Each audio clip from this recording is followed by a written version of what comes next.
It's time for pretty good news from the Wisconsin Maritime Museum. Welcome aboard. I'm Shane Lee of the Wisconsin Maritime Museum in Manitowoc. We have some pretty good news from our friends at the Door County Maritime Museum in Sturgeon Bay. Construction of their new Lighthouse Tower is going well. I had a chance to climb all the way to the top. Here's a closer look.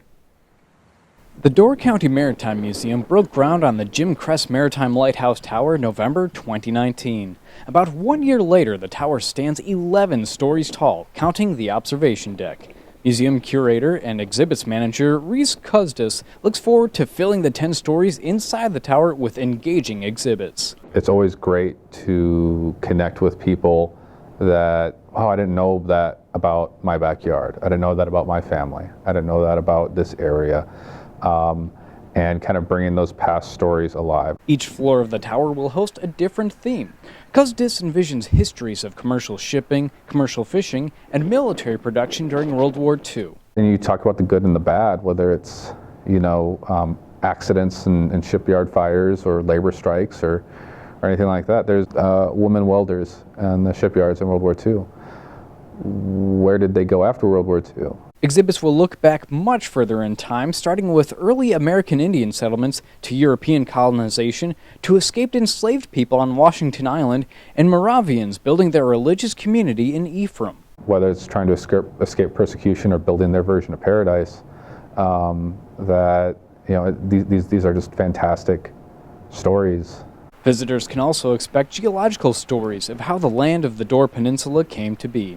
There will be a new focus on engineering, and Kuzdas is hoping to find a home for one of his favorite artifacts, the 30-06 line rifle. Coast Guard and sailors would use to shoot brass projectiles out to ships during, when they're run aground or are in the middle of a storm to save people, to run lines through. The tower will be unveiled to the public in 3 phases. The public should be able to access the tower in May 2021.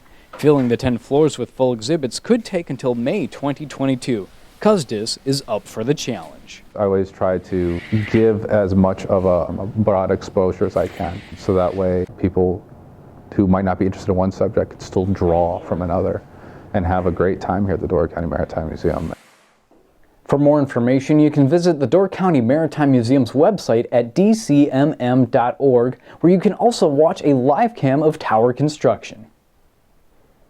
In this week's Featured Artifact, Diesel Builds Forever representative Wayne Hartlick talks about his favorite piece of the museum.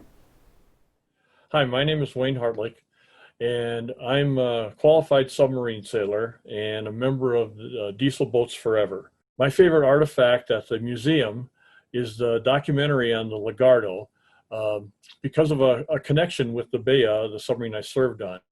In May of 1945, the Bea and the Lagardo, commanded by Commander Latta, talked to each other over a quiet sea with the commanding officer of the Bea, Ben Jarvis, and they made their war plans for the continuing day. The Lagardo was never seen again, and after 60 years, almost to the day, she was found, and it brought some questions and peace to the families of the 86 men that went down with her. I promised my grandfather I was going to be a submarine sailor someday, and it was because of men like that, the men of the Bea in World War II and the men of the Lagardo in World War II that gave the ultimate sacrifice. Thanks, Wayne. Our joke of the day will bring someone back by popular demand. My Uncle Led returns with more funny business. What do sailors eat for breakfast every day? Captain Crunch. Thanks, Uncle Ed. When those sailors finish their breakfast, do they become serial killers? Just a reminder, no matter how bad things may seem, at least turkeys cannot catch coronavirus. So let's give thanks for that little slice of pretty good news.